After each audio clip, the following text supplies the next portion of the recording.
What inspired me was my two older sisters swam when I was little, and it was just a case I wanted to be like them, and I always wanted to follow in their footsteps, and my mum and dad just took me along just to learn to swim anyway, just kind of out of habit, and wanted me to swim for when we go on holiday. And then my two older sisters swam and I just wanted to beat them. I was the baby and wanted to just do what they were doing, and just wanted to beat them really. My dad was my biggest inspiration and my biggest encouragement as well, because obviously with swimming we start at 4:30 in the morning, which means at that age Dad has to get up and take you to swimming. So I think without him getting up and driving early, I would never have done it.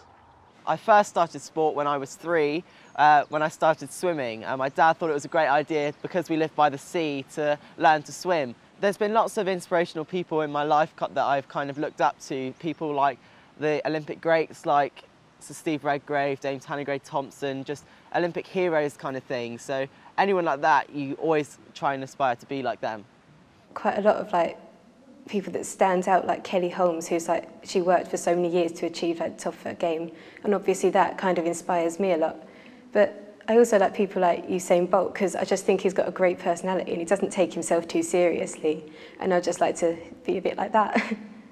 When I first came onto the British team, Steve Redgrave was still rowing, so I saw him and Matthew Pinson, and the men's four was building up to the Sydney Olympics, which was my first Olympic Games. So along with Tim and James, they were leading towards this race that could potentially be Steve's 5th Olympic gold medal. So I suppose seeing the way Steve and all of them trained, competed, the focus, the dedication, the life that they were sort of creating around them, that was just really inspiring to see and to be part of, I guess was leading the way for all of us. It sort of set the levels of what was possible within the British team. I motivate myself. I got myself back into sport with the help from my parents, my brother, and all the friends I had in school. It was something that we all had in common. And when I lost my legs, it was like, right, what can we still do together? And then I still started playing football and rugby with my friends, just sitting on the floor playing goalkeeper with football, and just scooting myself around with a rugby ball in my hands when I was 9, 10 years old. My friends who I've grown up with through school and that, they're dead supportive. I've got a friend, and if I ever wanted to take drugs or go out drinking, she'd probably slap me. Many of the reasons why I got into athletics was because of the influential figures. And these influential figures weren't always Paralympic. They used to be able-bodied figures when I was younger. And nowadays, the 3 main influential figures I have are probably Asafa Powell, Usain Bolt, and Tyson Gay. I admire Asafa Powell for his intensity of the sport and how hard he tries, and Tyson Gay for his technique, which I find to be great. It's an amazing technique. It's really precise, really cut finely, and I admire Usain Bolt for his attitude, because when most people expect sprinters to be very serious people on the line, Usain Bolt tends to inject a bit of fun, because sport isn't just sport, it's a form of entertainment, and he provides that form of entertainment which we all enjoy and love. I can always remember watching athletics on the TV. I remember coming down to Don Valley and watching one of the big championships they had here when I was younger. I remember watching Linford Christie and Mick Hill throw the javelin, and Sally Gunnell, and all those amazing athletes from that era, and just remember thinking, it's a great sport to be part of, and kind of just pictured myself, being at that level one day. There's nothing more exciting than walking in front of 25,000 people and knowing they're there to watch you race, and for that, however long it may be, you're the centre of attention, and that's quite exciting.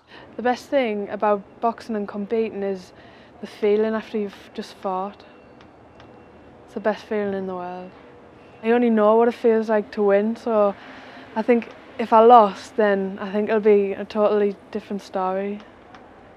I'd probably prefer being in a crew boat with other people. And there's 2 of you, it is like that intensity of being in a marriage. There's 2 of you that go through huge highs and huge lows together. You're locked together, you're completely dependent on each other. There's nowhere to hide. And when it doesn't go well, you have to get through that together. And when it goes well, it's probably the most intimate thing you can be in sport. I've been with my coach for 8 years now, 8, 9 years, and he's always been there for me, and he's the one that kind of keeps me motivated, is there through the good and bad times, and he's always the one to kind of, he knows how to push me, which is the good thing, so he's definitely the biggest inspiration. My parents have followed me all around the world with my athletics career, with my sledge hockey career, and especially with swimming.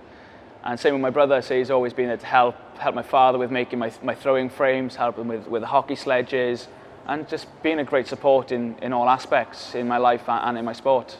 I've got a coach called Li Peng, and he's a Chinese diver, and he coached the world champions, Olympic champions, so it's interesting to see his perspective on things.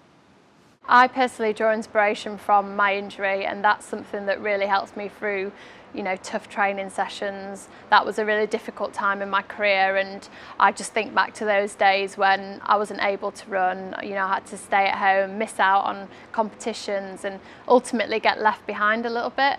And when I think about those days, it just, you know, really encourages me and makes me believe that, you know, well, just makes me feel really thankful for what I've got and the ability to run. So that kind of keeps me motivated.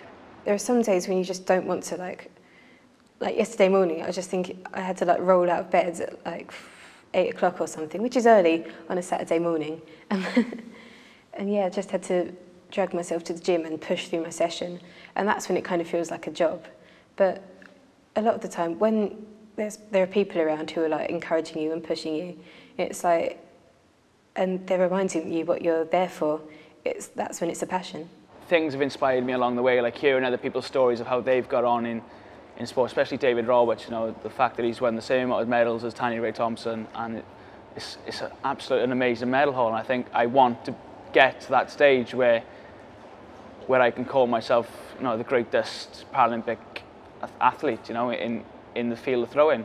So the first time I walked into the Olympic Stadium, I was carrying the flag, praying that I didn't fall over live on national television, and the stadium was full. So it's a little different seeing 100,000 people while carrying a flag, concentrating on not falling over. So yeah, it was an amazing thing. It's probably the highlight of my career. It's a massive honour to be asked to carry your nation's flag. And when you're having a bad day, you've just got to always keep in the back of your mind the London 2012, the fact that it's in our country, and that kind of does motivate you and like spurs you on every time you go into a training session. You just think of the bigger picture, really. My ultimate dream is, you know, to start on the start line at 2012 at our home Olympics, to perform, you know, at my ultimate peak and to win a gold medal. And, you know, I'd be absolutely over the moon if that happened.